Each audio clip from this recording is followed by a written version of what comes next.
Hello. तो बढ़ते हैं लॉ नंबर 2 की तरफ, जो है कभी भी अपने दुश्मन को हमें अंडर एस्टिमेट नहीं करना है। देखो, मेरी बात ध्यान से सुनना। मान लो तुम एक स्टूडेंट हो। तुम्हारा दुश्मन कौन हो सकता है? कौन हो सकता है तुम्हारा? तुम मान लो डॉक्टर हो, तुम्हारा दुश्मन कौन हो सकता है? तुम लॉयर हो, तुम्हारा दुश्मन कौन हो सकता है?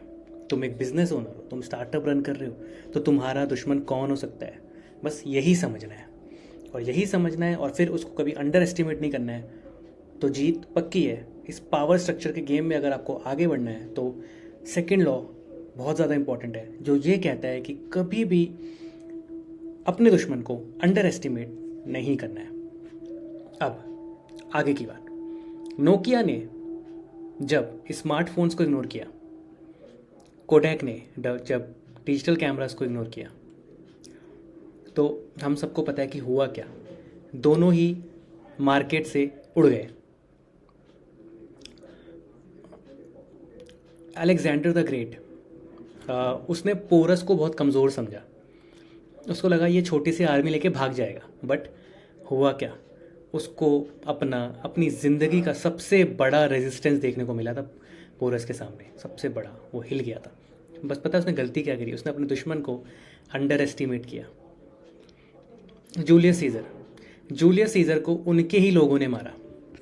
जूलियस सीज़र को उनके ही लोगों ने मारा। क्यों? क्योंकि उनको, जूलियस सीज़र को ये लगता था कि ये लोग मुझे सपोर्ट करेंगे, ये सारे मेरे सपोर्टर्स हैं, ये लोग कभी मुझे हार्म नहीं पहुंचाएंगे। और इसी वजह से वो कभी वो चीज़ें देख ही नहीं पाए जो वो देख सकते थे। बट क्यों? क्योंकि उन्होंने एक ब्लाइंड ट्रस्ट किया, एंड उन्होंने कभी ऑब्जर्व ही नहीं किया कि उनके पास हो क्या रहा है, उनके आसपास क्या हो रहा है। ऐसे ही तुम अगर स्टार्टअप रन कर रहे हो, तो कभी ये मत सोचना कि बड़े बड़े बिग प्लेयर्स तुम्हें कभी नोटिस नहीं करेंगे। कभी मत सोचना। तुम अगर एक डॉक्टर हो, कभी भी अपने पेशेंट की छोटी सी बीमारी को भी इग्नोर मत करना। क्यों? हो सकता है कल को वही पेशेंट की वही छोटी सी बीमारी जो तुम्हें लगता था वो बड़ी हो गई, और वो इमरजेंसी में तुम्हारे पास दौड़ के आ रहा है। अगर तुम एक चार्टेड अकाउंटेंट हो, कभी भी अपने क्लाइंट के छोटे से टैक्स लूप होल को इग्नोर मत करना। अदरवाइज हो सकता है वही छोटा सा टैक्स लूप होल जो तुमने इग्नोर कर दिया था, वो कल को एक बड़े फ्रॉड का कारण बन सकता है, and you can become the part of the biggest fraud. ऐसे ही if you are a student, अगर आप एक स्टूडेंट हैं एंड आपके दोस्त हैं, आपका कोई टॉपर है, आपकी क्लास का कोई टॉपर है, वो टॉप कर रहा है, और आप ये मान रहे हो कि वो जस्ट बाय चांस वो टॉप कर रहा है, तो आप इग्नोर कर दोगे कि वो टॉप क्यों मार रहा है। आप कभी उस रीज़न तक जा ही नहीं पाओगे कि वो ऐसा क्या पढ़ रहा है, वैसे क्या स्ट्रैटेजी फॉलो कर रहा है जिससे वो टॉप मार पा रहा है। अगर आप एक लॉयर हो, अगर आप एक लॉयर हो एंड आप अपने ओपोनेंट लॉयर को, अपने ओपोनेंट एडवोकेट को कमज़ोर समझ रहे हो, तो यकीन मानो वो तुम्हारे केस को क्रश कर देगा। अगर आप एक कुछ भी, मतलब आप एनी मतलब आप एक बिजनेस ओनर हो। एक बहुत अच्छा एग्जांपल देता हूँ। एक बिजनेस ओनर हो, ये जूलियस सीजर वाले केस से इसको रिलेट करना, जिनको उनके ही लोगों ने मारा। आप एक बिजनेस ओनर हो, मे बी कल को जो आपके साथ बिजनेस कर रहा है, जिस पे आप ट्रस्ट करते हो, चाहे वो टीम मेंबर हो, चाहे वो आपका एम्प्लॉय हो, कल को वो अपना बिजनेस रन करके कल को आपका ही वो सबसे बड़ा कॉम्पिटिटर बन जाए। लेकिन क्योंकि आप ब्लाइंडली ट्रस्ट कर रहे हो अपने टीम मेंबर्स पे, तो आपको पता ही नहीं चलेगा। वो छोटे छोटे मूव्स जो वो लोग कर रहे हैं, आप कभी उसको देख ही नहीं पाओगे, समझ ही नहीं पाओगे। क्यों? Because you are not observing, because you are taking the things lightly. और जब हम चीज़ों को लाइटली लेते हैं तो चीज़ें हमारे सामने हो रही होती हैं और हमें दिखता ही नहीं कि हो क्या रहा है। ऐसे बहुत सारे केसेस हैं जिसमें यही हुआ। जैसे मैंने नोकिया का एग्जाम्पल दिया, जैसे मैंने कोडैक का एग्जाम्पल दिया, जैसे मैंने आपको ये वाला एग्जाम्पल दिया बिजनेस का। ऐसे आप कई सारे लीडर्स, सीईओज़ का एग्जाम्पल उठा के देखना, उनके इंटरव्यूज़ देखना। उन्होंने ये माना है कि हाँ, हमारे साथ जो काम करता था, जो हमारा ट्रस्टेबल एम्प्लॉय था, हमारा ट्रस्टेबल टीम मेंबर था, हाँ आज वो हमारा सबसे बड़ा कॉम्पिटिटर है। तो जो ये रूल कहता है वो ये कहता है कि आपको कभी भी किसी को भी इग्नोर नहीं करना, चाहे वो छोटा हो चाहे वो बड़ा हो।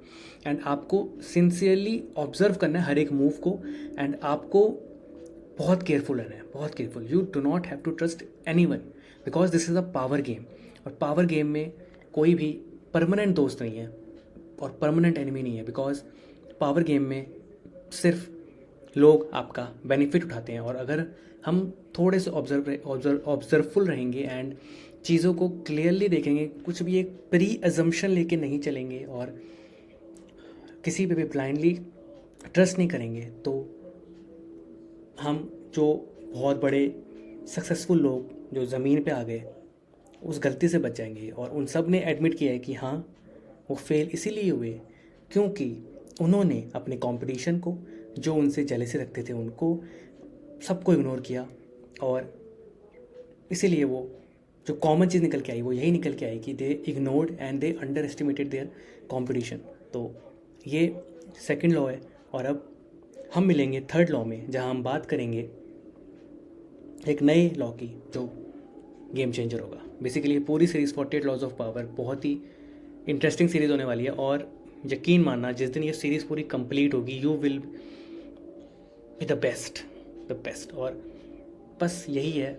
और साथ में अब मैं इसके आगे की बात कर लेता हूँ। अब आपको अगर ये लॉ सुनने यहाँ पे आए थे तो आप यहाँ से जा सकते हो, क्योंकि अब मैं आगे की बात कर रहा हूँ, तो आप नहीं भी सुनोगे तो चल जाएगा। लॉज सेकंड लॉ तो मैंने कवर कर दिया। मेरी एक रियल टॉक सीरीज़ चल रही है, वो शॉर्ट्स की फॉर्म में डाल रहा हूँ मैं, #RealTalk319, जिसका डे 3 तक हो चुका है।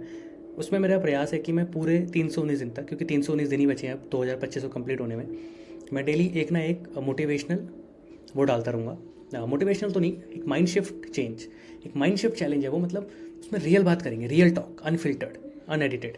वो रियल टॉक होगी, उसमें कोई फिल्टर नहीं है, कोई एडिटिंग नहीं है, कुछ भी नहीं, रियल टॉक जैसा है बस वैसा बात करेंगे। और मेरा पूरा ये बिलीफ है कि 319 डेज़ के बाद, जब 2026 की पहली जनवरी होगी और मैं और आप जो भी हमारे साथ चलेगा, वो पक्का चेंज हो चुका होगा, उसका पूरा माइंड सेट ही चेंज हो चुका होगा।